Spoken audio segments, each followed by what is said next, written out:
Hey there friends and frenemies, it's Walker with DIWHY.LIFE, and in this episode I'm going to be modifying this Lazy Susan turntable to take some 360 product photographs of this reed fencing.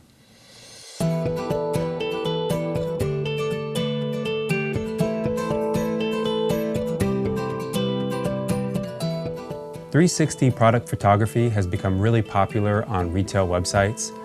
Not to be confused with 360 video, which is video that you can look all around you. 360 product photography is where you're looking around an object or you're spinning an object around.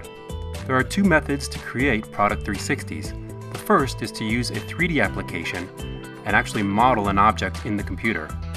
Now these can get pretty cool with call-outs and animations. The second is a photo-based method where you simply take photos around an object. You have to have at least one row of images, but some can actually have 2 or 3 rows, giving you additional angles. In this video, I'll cover the photo-based method. The particular website that I'm working with for this product requires that there be a 24 image sequence all the way around the image. So to get those 24 images, I measured the circumference of the turntable, and I went into Illustrator and I set up a document that was that length, and I dropped 25 lines into that document and spaced them evenly. And then I cropped it back down to 8.5 by 11 and printed it out. So now this gives me a guide to work off of. I know that my lines need to be spaced apart just like so. And what I'm gonna do is I'm gonna use, you can use a white paint marker, but I found out that this whiteout pen actually works really well and puts a nice bold white line on there. So let's get, so we'll mark the top with one mark, and then we'll mark the bottom. Oops. So we'll mark the top edge with a single white line, and then across the bottom, along the bottom, we'll have all of our 24 individual positions. One thing I noticed when I got the turntable is that the surface, the top surface, is kind of convex. There's a high point here in the middle and it drops off on the sides. So what I did was added some double stick tape to the edge here to kind of build it up. And it also gives it a sticky surface for my large sheet of white plastic, which I'm going to be putting on here. Do it in a clean spot. So we just take our whiteout pen like this, and just make a mark like this.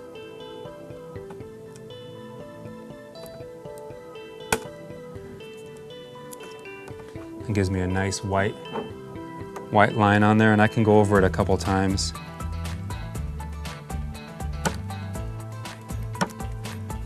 If I want it to be nice and solid. There, that looks good. So that'll be my mark as I spin this guy around. I can haphazardly just drop my first mark here on the bottom.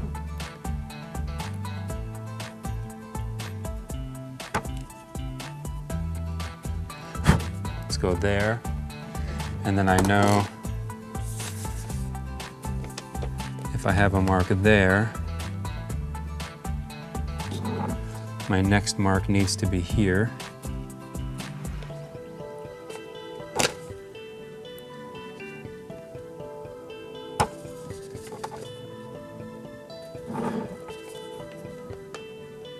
And then I need a mark here.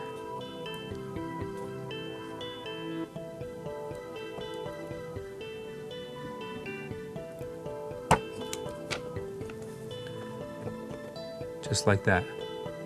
I just finished marking all of my positions with the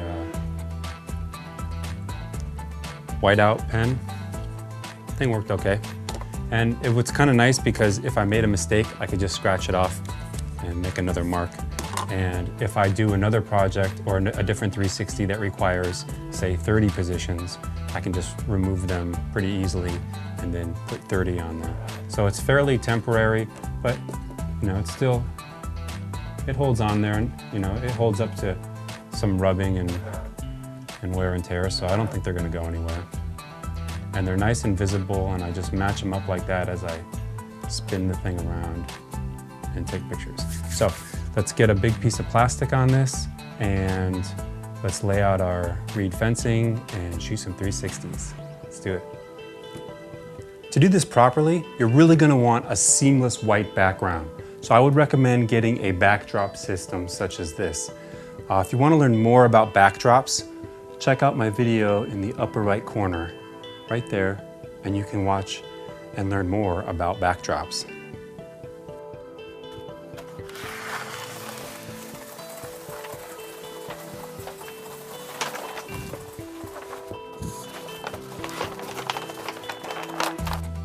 So first thing we'll do is we'll place our Lazy Susan down right where we wanted. And I exposed some of the sticky double-sided tape to give us a nice sticky surface. And we'll set our plastic, piece of plastic right dead center.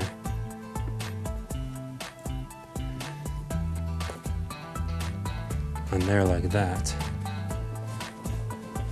Give it a test spin. It looks pretty good. I wasn't expecting this reed to be quite as transparent as it is, so I'm gonna add a layer of opaque white plastic. And then we'll bring in our reed fencing.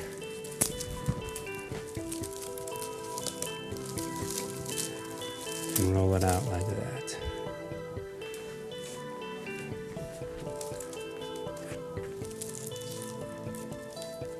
Get it kind of centered on there.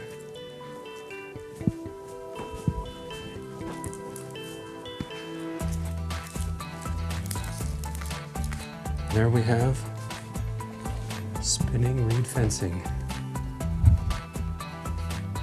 And now it's just a matter of taking a picture, turning to the next line,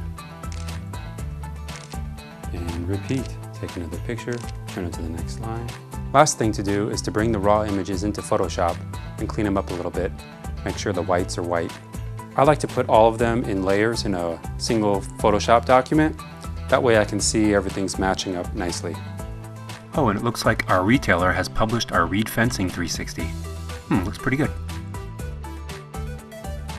That about does it for this episode of DIY.Life. If you have any questions about anything you've seen here, put them in the comments below. If you like this video, hit that like button and subscribe to the channel. Thanks for watching, and we will see you next time.